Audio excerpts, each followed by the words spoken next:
여러분 평안하십니까? 요즘 전쟁과 여러 소식들로 인해서 어려운 시절을 보내고 있는데요. 이런 시절일수록 하나님을 붙잡는 믿음 안에서 평안, 샬롬을 소유하기를 주님의 이름으로 축복합니다. 오늘은 마가복음 7장 말씀으로 함께 은혜 나누길 원하는데요. 여러분은 교회에 다니신 지 얼마 정도 되셨습니까? 어떤 분들은 새신자 분들도 있고 또 교회를 오래 다니신 분들도 있을 것입니다. 우리 교회는 올해 창립 60주년인데요. 60년, 우리 교회의 연수처럼 60년의 신앙의 연수를 가지신 분들도 있을 거예요. 여러분, 신앙의 연수가 길다는 것은 축복입니다. 그만큼 예수님과 동행한 그 날들이 많았다는 뜻이기 때문에 그런 것이죠. 그런데 모든 것에는 양면성이 있지 않습니까? 그렇게 교회를 오래 다녔기 때문에 오히려 위험 요소도 존재한다는 것입니다. 우리는 이것을 늘 점검하며 나아가야 되는 것이죠. 오늘 본문은 믿는 자가 가져야 될 경계가 무엇인지 그것에 대해서 말씀하고 있습니다.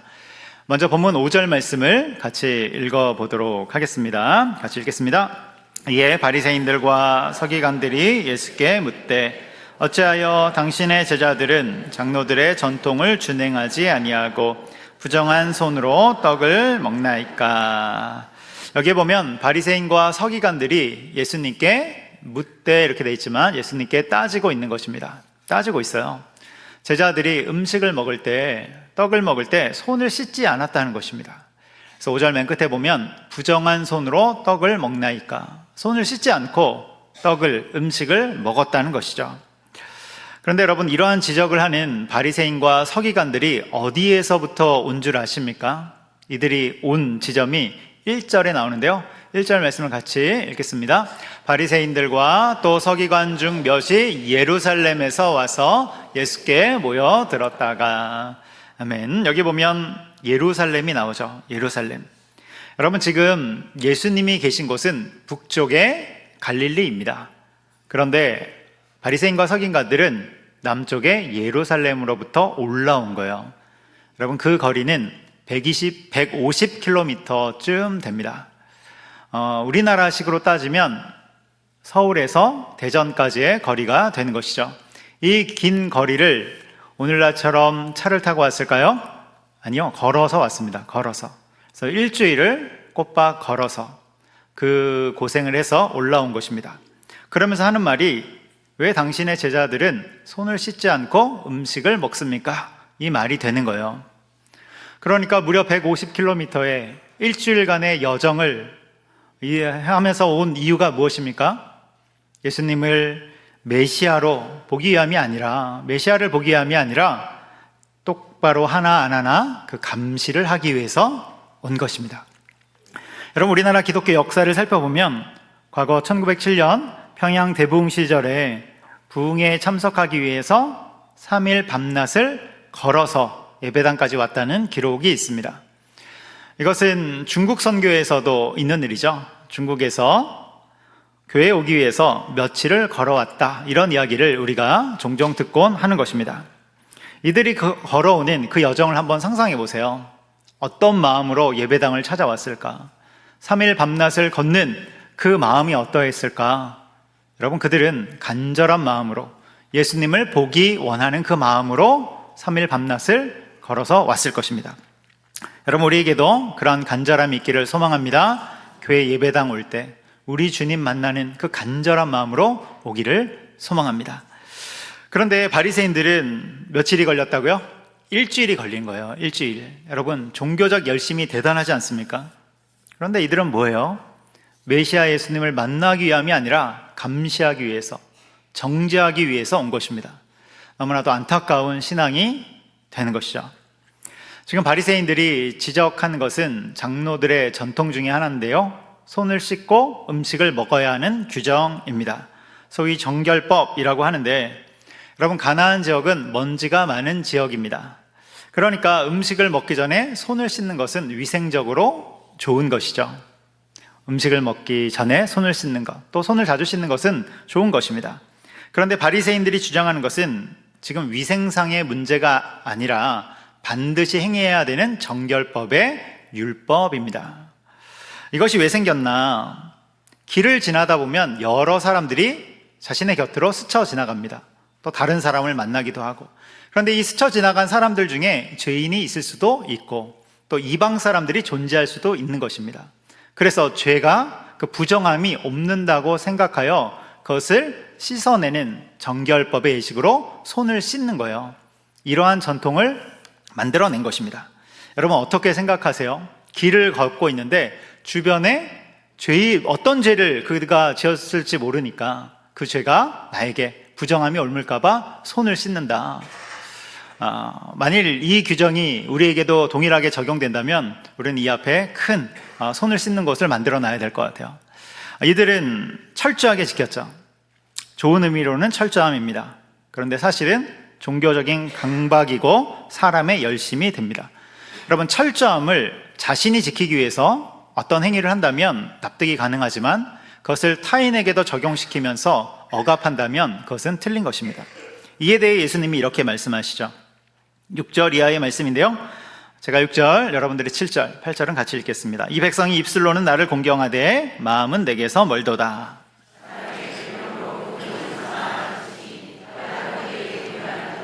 같이 읽겠습니다. 너희가 하나님의 계명은 버리고 사람의 전통은 지키느니라. 아멘. 7절 맨 앞에 보면 사람의 계명 이렇게 나옵니다. 또 8절 맨 뒤에도 보면 사람의 전통 이렇게 나와요. 그러니까 지금 바리새인들이 행하는 이 정결법, 이 열심은 뭐라는 것입니까? 사람의 열심이라는 거예요.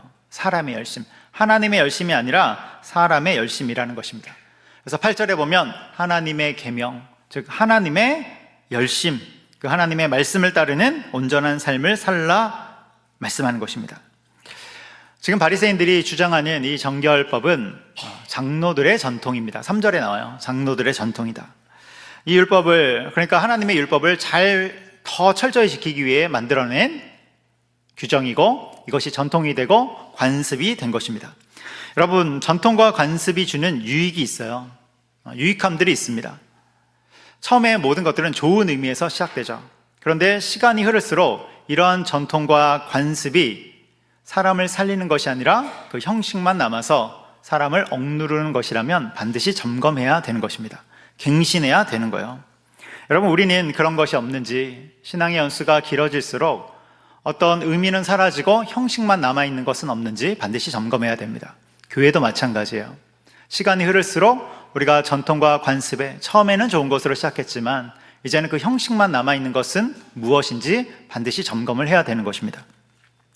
옛날 중세시대 때 한 수도원에 독특한 전통이 하나 있었어요. 그게 뭐냐면 예배 전에 꼭 해야 되는 것인데 뭘 하냐면 고양이에게 목줄을 매고 고양이 집으로 넣습니다. 그리고 그 앞에 고양이 밥을 주는 거예요. 이 전통이 매우 귀한 것이죠. 그들이 중요하게 여긴 거예요. 너무 특이하지 않습니까? 예배 전에는 무조건 해야 되는 것입니다. 그런 중에 어느 날 한 수도사가 이 수도원에 새롭게 부임을 했어요. 그런데 이 광경을 보고 있노라니 너무나도 이상하잖아요. 예배와 고양이가 무슨 상관이 있기에 예배를 드리기 전에 항상 고양이를 묶고 그리고 밥을 줄까? 다른 수도사들에게 물어본 것입니다. 그런데 그 이유를 아는 사람이 아무도 없어요. 그저 100년 넘게 지켜오는 중요한 전통이라고만 이야기하는 것입니다. 그래서 새롭게 부임한 이 수도사가 역사를 찾아보기 시작했습니다. 역사를 뒤지는데 잘 나오지 않죠. 이 일이 어떻게 시작되었는지 알 수가 없는 것입니다. 그래도 포기하지 않고 찾고 또 찾다가 드디어 이유를 발견했어요. 여러분, 그 이유가 뭔지 아십니까? 100년 전에 이 수도원에서 고양이를 길렀습니다. 그런데 예배 시간에는 모든 수도사들이 예배당 안에 들어가 있잖아요. 그래서 예배를 드리는데 이 고양이가 여기저기 돌아다니면서 꽤 사고를 친 것입니다. 그리고 시끄럽게 소리를 지르기도 하고. 그런데 예배 중이니까 그 누구도 밖에 나갈 수가 없는 거예요. 그 고양이를 어떻게 할 수 없는 것입니다. 그래서 생각해낸 그 방안이 한 수도사가 이제 고안해낸 것인데요. 예배에 방해가 되지 않도록 고양이를 줄로 묶고 고양이 집에 넣은 후에 밥을 주는 것입니다. 그러니까 고양이가 조용한 것이죠. 그래서 다른 사람에게도 이것을 지키도록, 철저하게 지키도록 명령을 한 것입니다. 그런데 시간이 흐르면서 이것이 이 수도원의 전통이 된 거예요. 여러분, 그 고양이가 그래서 죽었는데도 예배 시간에 고양이를 묶어야 하니까 고양이를 다시 사오고, 그리고 그 고양이를 묶고 밥을 준 후에 예배를 드리게 된 것입니다. 여러분, 사람의 전통은 늘 점검하고 체크하지 않으면 이 고양이처럼 되어버리는 거예요. 처음에는 좋은 뜻으로 시작한다니까요. 처음에는 좋은 의미로 시작합니다. 교회도 마찬가지죠. 하나님을 더 잘 섬기기 위해서 그것을 하는 것입니다. 바리새인들도 마찬가지예요. 하나님을 잘 섬기기 위해서 정결법을 시작하는 것입니다. 그런데 좋은 의미로 시작하지만 나중에는 의미는 사라지고 형식, 겉모습만 남는 경우가 꽤 있다는 것입니다. 우리는 이것을 반드시 점검해야 되는 것입니다. 그래서 우리가 정말로 붙잡아야 할 것은 무엇입니까? 붙잡아야 할 것은 본질입니다. 본질. 모든 형식은 본질을 위해서 존재하는 것이죠. 그럼 본질은 무엇입니까? 우리 아까 읽었던 6절 이하의 말씀을 다시 한번 띄워주시겠습니까? 6절 이하의 말씀을 보면 우리 8절 같이 한번 읽어보겠습니다. 시작. 너희가 하나님의 계명은 버리고 사람의 전통을 지키느니라. 아멘. 여기에 본질과 형식이 나오죠. 형식은 사람의 전통이고 본질은 하나님의 계명입니다.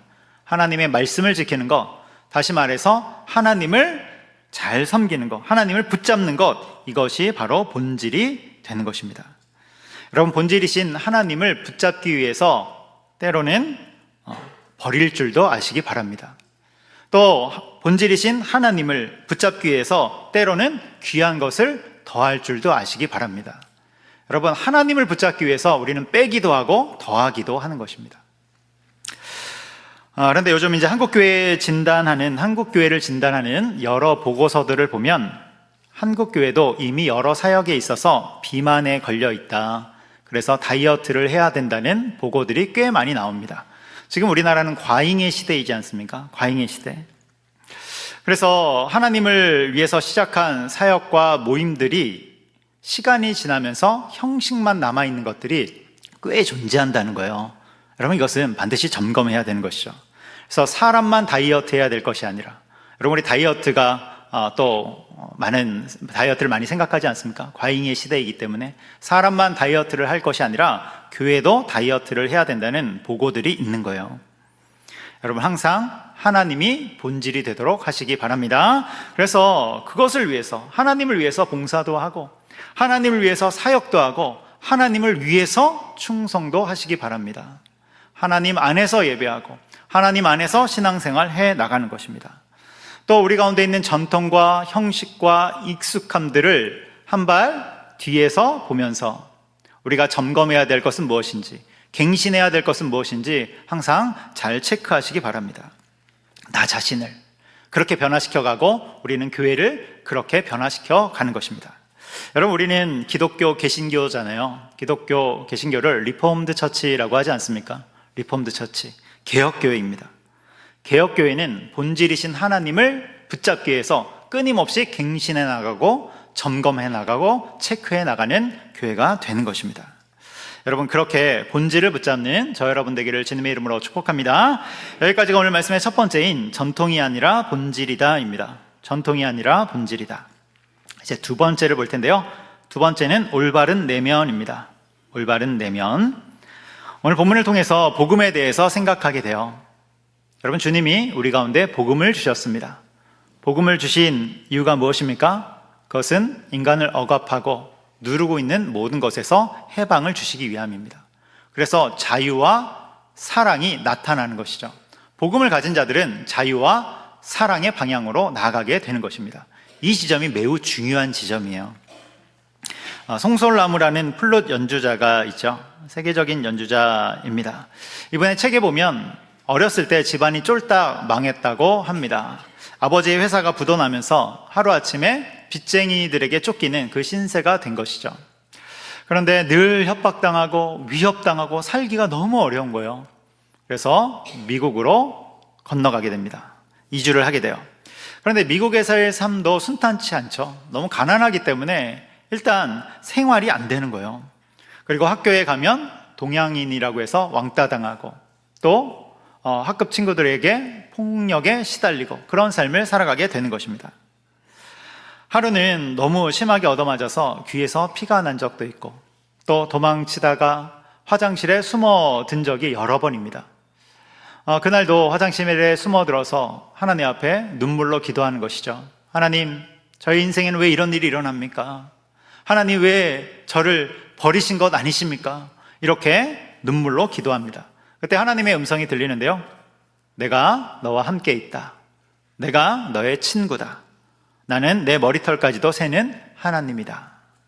순간 가슴이 뜨거워지면서 통곡하기 시작하는 것입니다. 하나님을 만난 것이죠. 하나님 안에서 눈물을 흘리기 시작하는 거예요. 그 순간 신기하게도 어디선가 플룻 소리가 탁 하고 들려오는데, 이분이 한국에 있을 때 플룻을 몇 번 배운 적이 있었던 것이죠. 그래서 그때 기억을 더듬으면서 플룻을 다시 배우기 시작합니다. 그런데 거기에서 두각을 나타내어서 줄리어드 프리스쿨에 장학생으로 들어가고, 카네기홀과 링컨 센터에서 독주와 그리고 오케스트라 협연을 하게 됩니다. 이후에 스위스 로잔 국립음악대학에 들어가게 되고, 이후에는 하나님의 연주자로 플룻을 통해서 하나님의 영광을 나타내는 그런 삶을 살고 있는 것이죠. 여러분, 하나님은 살아계시고 절망 속에서도 꽃을 피우는 분임을 믿으시기 바랍니다. 그렇게 누구든지 하나님을 만나면 삶의 변화가 일어나는 것이죠. 어떤 시기로든지 변화가 일어나게 됩니다. 물론 이분이 플룻 연주자가 된 후에도 삶이 항상 순탄한 것은 아니에요. 폐가 건강하지 않아서 일반인의 60% 정도밖에 사용을 못한다고 합니다. 그리고 천식약을 먹으면서 살고요. 또 손가락 마디가 일반인에 비해서 한 마디 정도 짧다고 합니다. 그러나 그런 시련이 있지만 훈련하고 연습하고 무엇보다도 하나님과 동행하는 삶을 계속해서 훈련해 나가면서 하나님께 쓰임받게 된 것입니다. 여러분, 때로는 우리 삶에 어떤 시련과 고난이 오는데 그것은 하나님이 벌을 주시기 위함이 아니라 우리를 만드시고 길러 가시는 그 과정임을 여러분 믿으시기 바랍니다. 그래서 신앙은 내가 원하는 것을 하나님이 답으로 주시는 것이 아니라 하나님이 원하시는 그 목적을 향해서 나를 변화시켜 가시는 것입니다. 하나님의 목적을 향해서 끊임없이 나를 변화시켜 가는 거예요. 그 속에 시련과 연단도 있고 훈련도 있는 것입니다. 여러분, 하나님은 살아계시고 절망 속에서도 꽃을 피우는 분임을 기억하시기 바랍니다. 그리고 누구든지 하나님을 만나면 삶에서 변화가 일어나죠. 특별히 어떤 변화가 일어납니까? 사랑과 자유함의 방향으로 변화가 일어나게 되는 것입니다. 이것이 복음이죠. 이것이 복음입니다. 그런데 복음이 아니라 반대로 가면 이상한 기독교, 왜곡된 신앙이 나타나는 거예요. 오늘 본문 10절 이하에 보면 그 왜곡된 신앙이 또 하나 나타나는데 그것은 고르반 신앙입니다. 고르반 신앙. 그 부분이 나오는 11절 말씀을 같이 읽어보도록 하겠습니다. 우리 같이 읽습니다. 너희는 이르되 사람이 아버지에게나 어머니에게나 말하기를 내가 드려 유익하게 할 것이 고르반 곧 하나님께 드림이 되었다고 하기만 하면 그만이라 하고.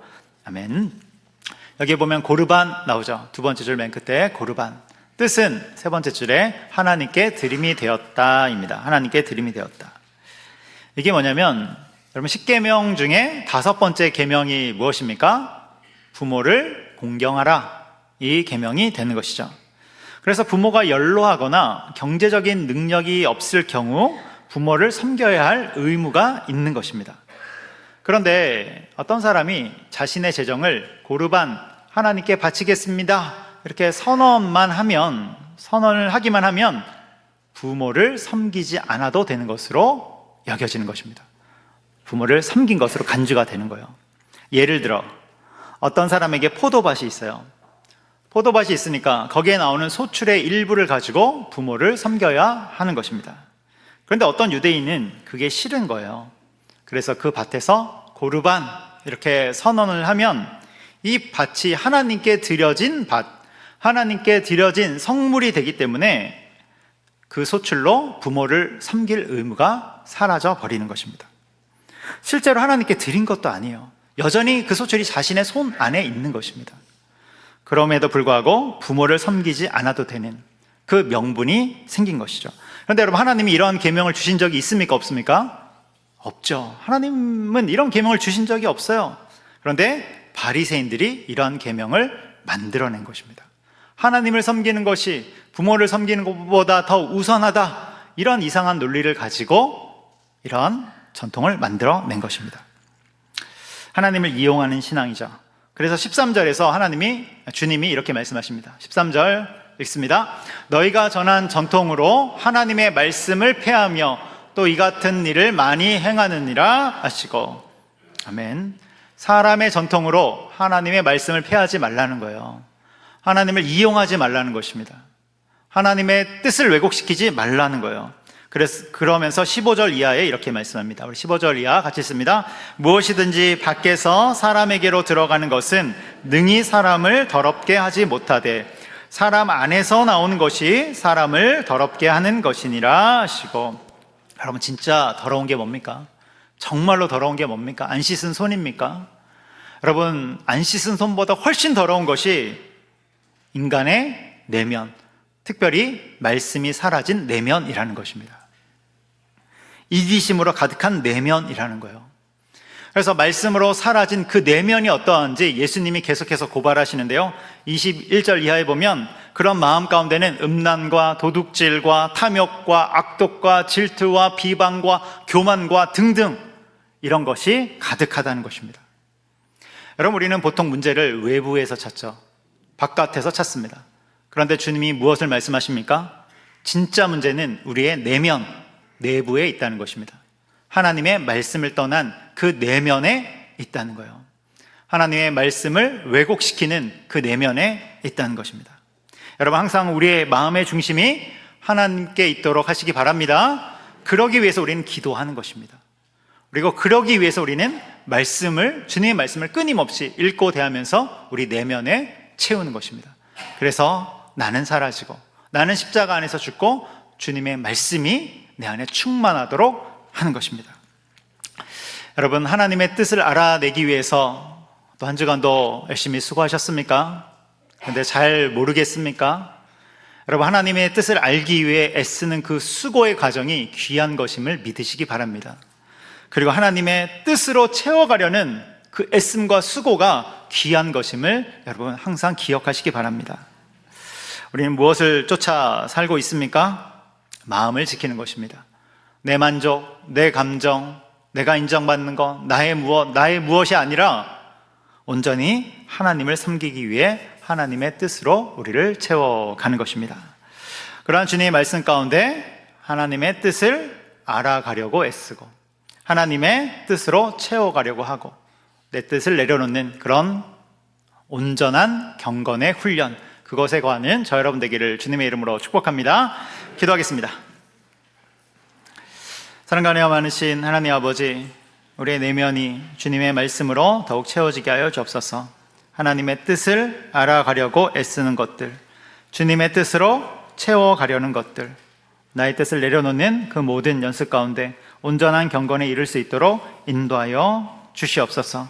또한 주님, 이 시간 기도하는 것은 우리 가운데 본질을 쫓지 않는 것들이 있다면 버릴 줄 아는 그 은혜가 있게 하여 주옵시고, 또한 하나님을 잘 쫓기 위해서 빼거나 더하거나 그런 것을 볼 수 있는 지혜도 허락하여 주시옵소서. 감사하며 예수님의 이름으로 기도합니다. 아멘.